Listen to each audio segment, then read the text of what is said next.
can you give a very warm welcome to Chloe of the Midnight Storytellers?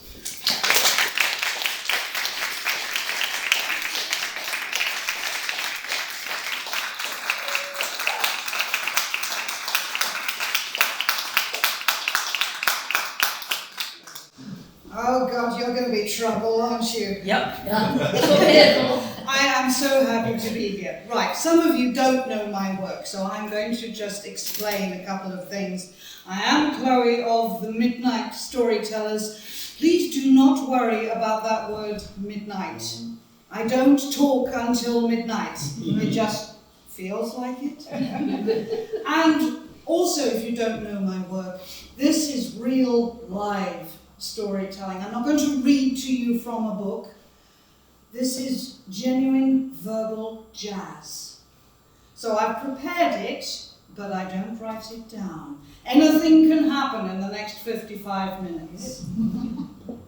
And of course the other thing you're noticing already is I look a little moth-eaten.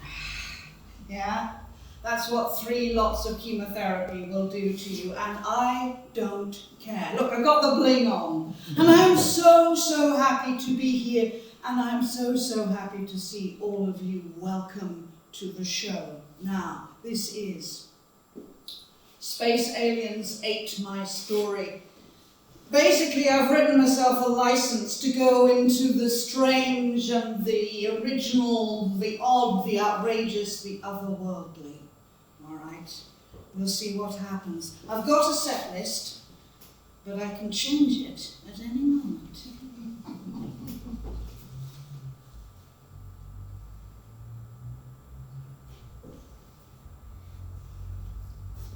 These are traditional in Stratford and Nailsworth.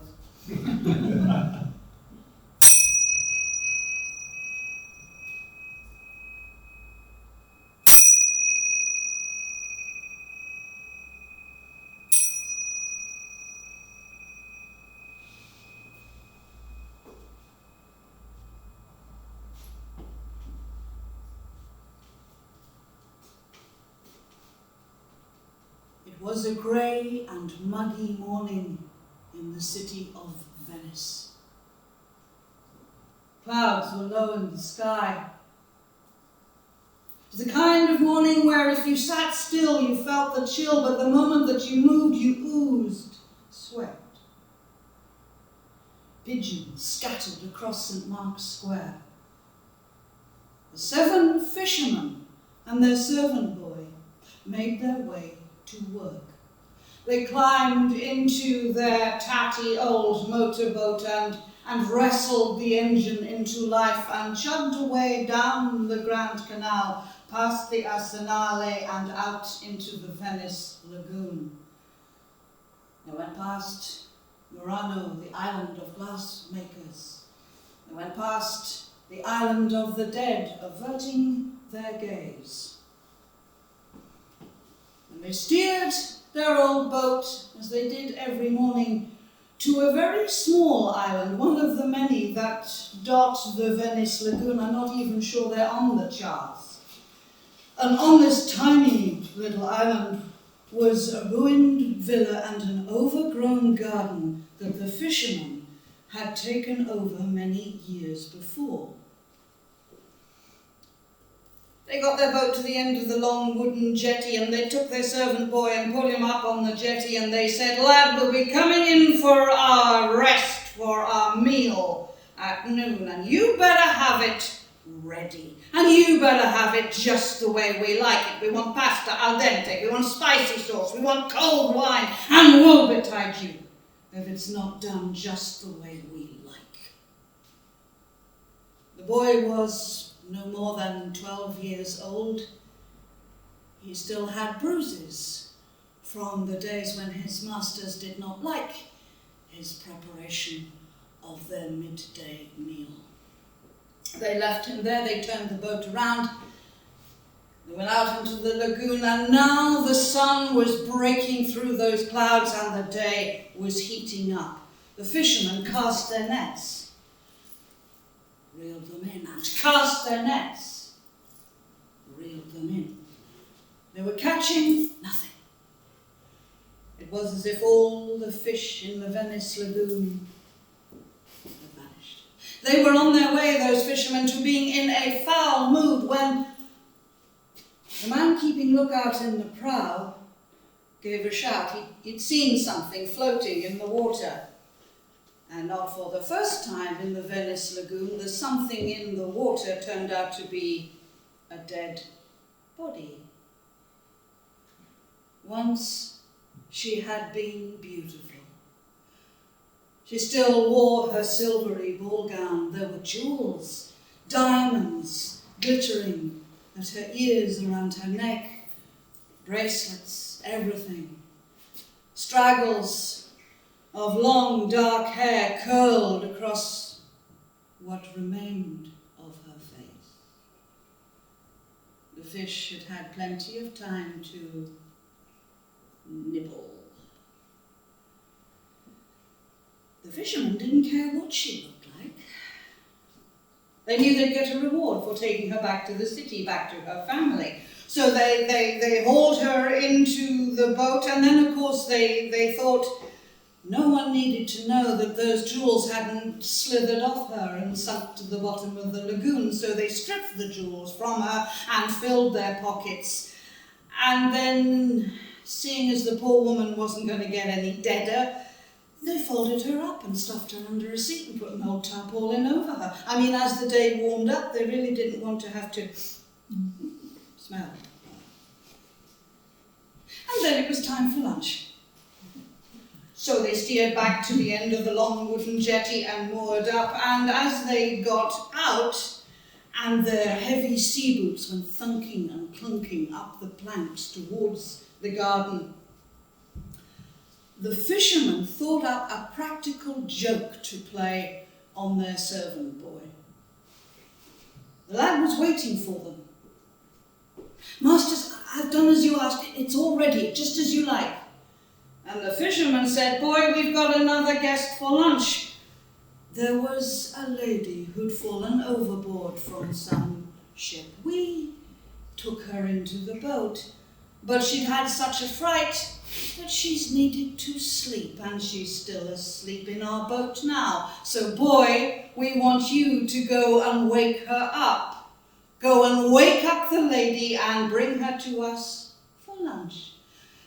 "Yes, masters, of course, right away." And the fisherman heard the boy's bare feet pattering away down the wooden jetty. They settled themselves around the fire pit. They had old chairs and mattresses. They tucked into their lunch. They swigged their wine. They stuffed their faces. And it wasn't until the end of the meal, as they sat back replete, and they had their coffee and their grappa and their cigars. Yes, they knew how to live. And that's when they heard the boy's bare feet come pattering back, and out of sleepy eyes they looked up to see him standing in front of them. And the boy said, "I've done as you asked, masters. I've woken the lady up. She's coming now." And the 7 fishermen were so full, so sleepy, they couldn't move. Even as they heard coming towards them up the jetty, they heard squelch, squelch, squelch. Slow, wet footsteps. That is when the servant boy ran to the far end of the garden and hid behind some bushes. He did not want to see what happened next, but he heard it all. And when the screaming stopped, that was when the boy bolted from his hiding place, not looking at anything that had happened in the garden, and he ran down the jetty and jumped into the boat and cast off the mooring rope and tugged the engine into life and turned the boat away from the island. As he went along, some people say he saw a jewel sparkling down in the scuppers. Some people say He took that jewel. He never bothered going back to Venice at all. He went straight to the mainland and made himself a new life. Wouldn't that be nice? I don't know. But what I can tell you, ladies and gentlemen, is that those 7 fishermen of Venice were never seen again. As storytellers, we are encouraged to show the provenance of our material. That one was a little odd. I was at a storytelling festival many, many years ago, and I'd had enough stories. You can get storied out. Yes, some of you know how this happens. And I went off for coffee, and I was sitting there on my own, and a bloke came and sat next to me and said, could he tell me a story? I think he wanted to practice. But he didn't look like your average festival goer. He had on a formal, dark blue, London-style overcoat. He had a big red formal sort of scarf. He didn't look right there at all. And that was the story he told me. He never told me his name, and then he got up and walked away. I did not see him for the rest of the festival, and nobody in UK storytelling has any idea who he was.